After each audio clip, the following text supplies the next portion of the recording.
आजकल इंटरनेट और social media पर एक नाम जमकर छाया हुआ है, बागेश्वर धाम के पीठाधीश्वर पंडित धीरेन्द्र कृष्ण शास्त्री। इस समय सोशल मीडिया पर बहुत ज्यादा छाए हुए हैं, जिन्हें लाखों लोग पसंद करते हैं और खुद को उनका भक्त भी मानते हैं। बागेश्वर धाम में दरबार लगाने वाले पंडित धीरेन्द्र शास्त्री की सबसे खास बात यह है कि वह अपने भक्तों की मन की बात बिना बताए जान लेते हैं। इसी खास वजह से लोगों का मानना है कि उन पर हनुमान जी की असीम कृपा है, जिसकी वजह से वह सबकी परिस्थितियां और उनके मन की बात जान लेते हैं। यहाँ तक कि कुछ लोग उन्हें हनुमान जी का अवतार भी बताते हैं। इन दिनों पंडित धीरेन्द्र कृष्ण शास्त्री अपने बयानों और विवादों को लेकर काफी चर्चा में हैं। तो चलिए इस वीडियो में जानते हैं पंडित धीरेन्द्र कृष्ण शास्त्री के जीवन परिचय और उनसे जुड़े विवादों के बारे में। तो वीडियो को अंत तक जरूर देखें और हमारे चैनल पर पहली बार आए हैं तो हमारे चैनल फैक्ट्स क्रिएटर जी को सब्सक्राइब करें और बेल आइकन भी दबा दें।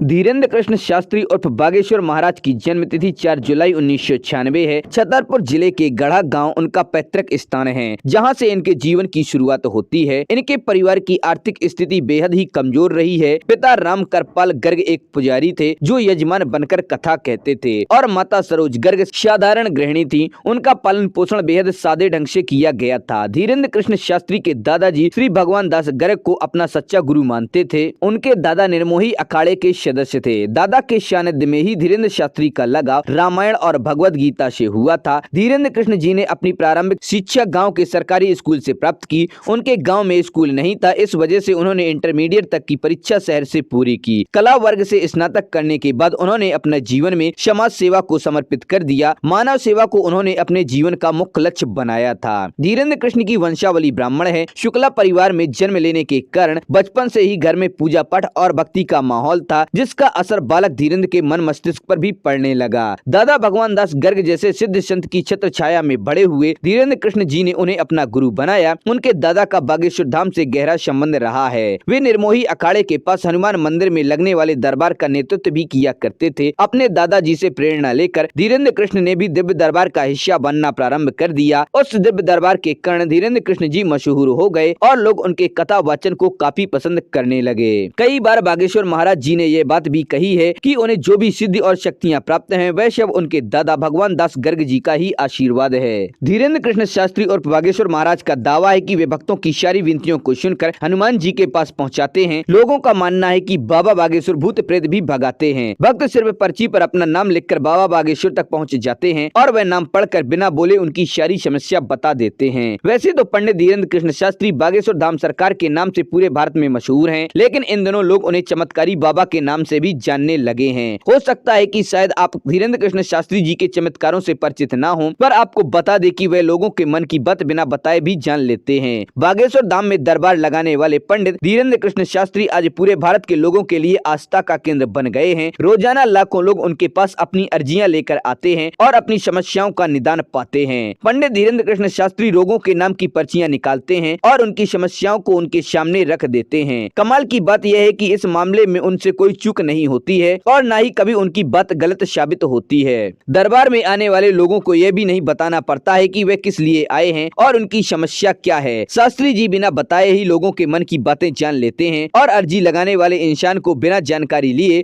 उनके नाम से बुलाते हैं। शायद आपको अभी पता नहीं होगा, लेकिन बाबा बागेश्वर धाम के परम मित्र का नाम शेख मुबारक है, जिन्होंने हर मुश्किल वक्त में बाबा बागेश्वर का साथ दिया है। शेख मुबारक ने बागेश्वर बाबा की बहन की शादी कराने में मदद की। दोनों की मुलाकात की कहानी बहुत दिलचस्प है। दोनों अलग अलग धर्मों से आते हैं। जब एक बार शेख मुबारक हो सनातन धर्म से जुड़े हुए कुछ भ्रम हुए, तब उन्होंने बागेश्वर धाम से चर्चा करना जरूरी समझा। बागेश्वर धाम ने शेख मुबारक के सभी संदेह को दूर किया। दोनों ने अपने अपने धर्मों पर खूब सारी बातें की और यहीं से इनकी गहरी दोस्ती हो गई थी। बाबा बागेश्वर धाम कथा के दौरान अपने परम मित्र का अक्सर नाम लेते रहते हैं। बागेश्वर धाम मंदिर मध्य प्रदेश का सुप्रसिद्ध मंदिर है, जहाँ पंडित धीरेन्द्र कृष्ण शास्त्री अपना दरबार लगाते हैं। यह धाम मध्य प्रदेश के छतरपुर जिले के गढ़ा गाँव में स्थित है, जो प्रभु श्री राम के सबसे बड़े भक्त हनुमान जी को समर्पित है। बागेश्वर धाम में प्रत्येक मंगलवार पंडित धीरेन्द्र कृष्ण शास्त्री जी अपना दरबार लगाते हैं, जहां लोग देश के कोने कोने से अपनी अर्जियां लगवाने आते हैं। जो श्रद्धालु बागेश्वर धाम पहुंचना चाहते हैं, उन्हें सबसे पहले बाबा के दरबार में रजिस्ट्रेशन करवाना होता है। रजिस्ट्रेशन कराने के बाद उन्हें एक टोकन भी दिया जाता है। रजिस्ट्रेशन के दौरान श्रद्धालुओं से उनका मोबाइल नंबर और नाम पता इत्यादि भी ले लिया जाता है। फरियादी बालाजी अर्थात हनुमान जी व महादेव शिव को अर्जी लगाते हैं। ये प्रक्रिया यहीं खत्म हो जाती है। इसके बाद वे मंदिर परिसर में प्रवेश करेंगे, तब वहाँ हजारों की संख्या में लाल और काले रंग की पोटली मिलेगी। पोटली में वे नारियल बांधकर अपनी समस्या दोहराते हुए दरबार तक पहुँचेंगे। काली पोटली भूत प्रेत इत्यादि समस्याओं के लिए होती है और लाल पोटली अन्य घरेलू समस्याओं के लिए प्रयोग की जाती है। नारियल बांधकर अर्जी लगाने की प्रक्रिया खत्म हो जाती है। फरियादी अपनी समस्याओं को मन में दोहराते हुए मंदिर की 21 बार परिक्रमा करते हैं। कहा जाता है कि यहाँ अलौकिक शक्तियाँ निवास करती हैं, जो श्रद्धालुओं की मदद करती हैं। दरबार का समय मंगलवार और शनिवार होता है। कथा वाचन के दौरान बागेश्वर बाबा कई ऐसी अनमोल बातें कहते हैं जो प्रत्येक मनुष्य के जीवन में बहुत काम आती हैं। विद्यार्थियों ने अपने अपने रोज के जीवन में माता पिता और गुरु को प्रणाम करना शुरू कर दिया। उनकी बल आयु और विद्या बढ़ने से कोई नहीं रोक सकता है। जो लोग हर समय अभाव के बारे में सोचते रहते हैं, उनको नहीं पता कि यदि अभाव नहीं होगा तो प्रभाव का महत्व कभी नहीं पता चलेगा। जो लोग अभाव में होते हैं वह ज्यादा भजन करते हैं, प्रभाव के समय भजन नहीं हो सकता है। सुख और दुख को झूले की गति से देखिए। दुख का झूला जितना पीछे जाएगा, सुख का झूला उससे और आगे आएगा।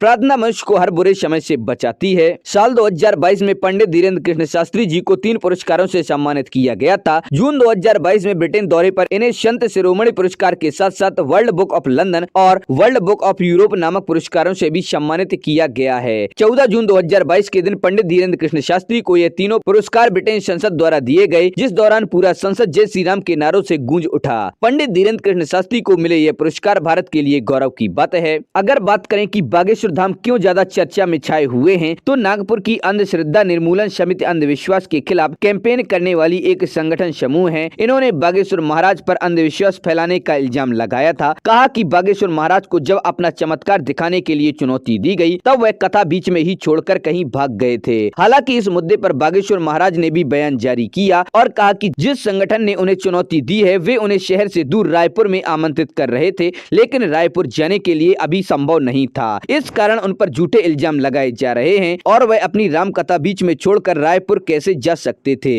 जिससे उस नागपुर की अंधश्रद्धा निर्मूलन समिति ने उनके खिलाफ FIR भी दर्ज कराई है और उन्हें गिरफ्तार करने के लिए भी कहा है। तो दोस्तों, आप लोगों को वीडियो कैसा लगा? पसंद आए इसे लाइक करें और अपने दोस्तों के साथ शेयर करें। हमारे चैनल पर पहली बार आए हैं तो हमारे चैनल फैक्ट क्रिएटर जी को सब्सक्राइब करें और बेल आइकन भी दबा दें।